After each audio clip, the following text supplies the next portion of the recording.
बोलिए परमपिता परमात्मा की जय।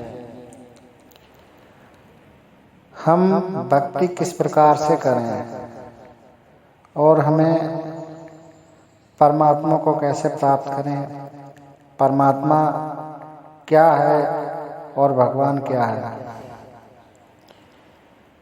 जो शरीर को चलाता है वो भगवान है, जो आत्मा को चलाता है वो पिता है।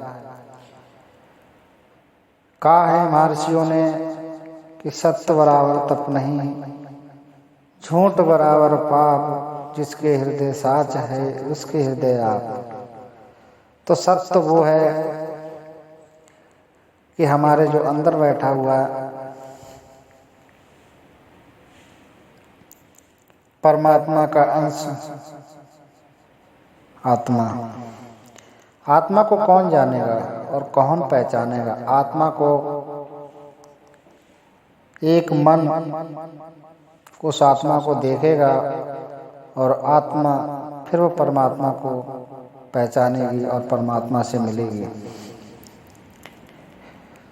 तो ऐसी कौन सी भक्ति है जिससे हमें परमात्मा की प्राप्ति हो सकती है। अगर हम पूजा पाठ करते हैं तो कर्म इस शरीर से करते हैं, तो कर्म कभी हमें परमात्मा के घर नहीं पहुंचा सकता है। वो भगवान से मिला सकता है, वैकुंठ धाम तक पहुंचा सकता है, स्वर्ग तक पहुंचा सकता है, मगर हम अपने घर पे नहीं जा सकते हैं। तो हमें ऐसी कौन सी भक्ति करनी चाहिए जिससे हमें अपने परमात्मा घर पहुंच जाएं। आइए हम जानते हैं। एक संत चाहे तो मिट्टी को भी भगवान बना दे, मिट्टी को भी उस परमात्मा की दया दिखा दे। जैसे एक गणिका को एक संत के तोते ने मोक्ष करा दिया, तो संत की बड़ी ताकत होती है। गणिका एक वैश्या थी और वो एक तोते को अपने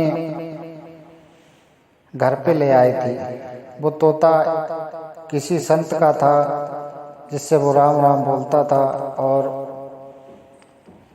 जब गणिका का अंत समय आया तो तोते ने राम राम बोला, तो इसलिए उसे मोक्ष की प्राप्ति हुई। तो संत में बड़ी ताकत पावर है। तो संत मत इसीलिए कहता है कि हम ऊपर से ध्यान लगाएं, और जहाँ पर हमारे माताएं बिंदी लगाती हैं, इसलिए वहीं पर हमें ध्यान को टिकाना है। ध्यान कैसे टिकेगा। ध्यान एक कला है, ध्यान एक मूल केंद्र है, ध्यान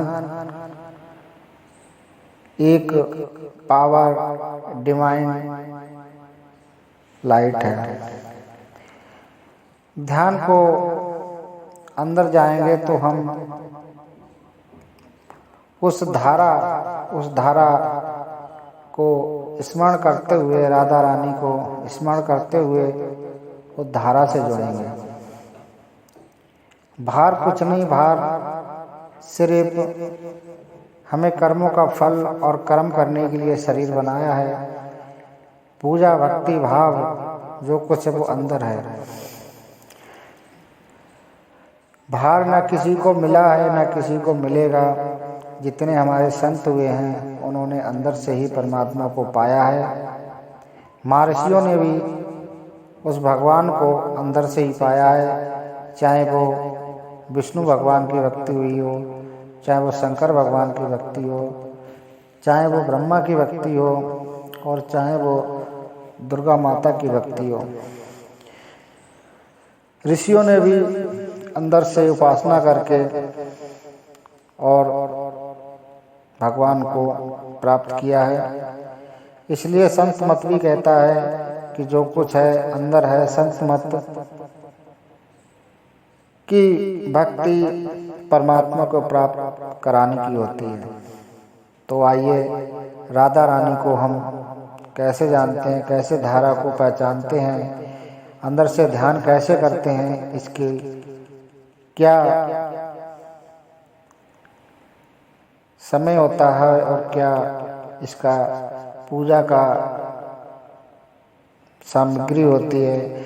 ध्यान करने की कोई सामग्री नहीं, कोई नियम नहीं है, कोई टाइम नहीं है। चलते फिरते, उठते बैठते, सोते जागते, जिस समय आपको ध्यान करना हो कर सकते हो। मन से ध्यान करना है, पहले तो मन से करते रहो और फिर हृदय में उतर जाएगा तो आपको ज़रूरत नहीं पड़ेगी बोलने की, वो अंदर ऑटोमेटिक चलता रहेगा। यही थी आज की बात, यहाँ पे समाप्त करते हैं। बोलिए परमपिता परमात्मा की जय। बोलिए परमपिता परमात्मा की जय। हम भक्त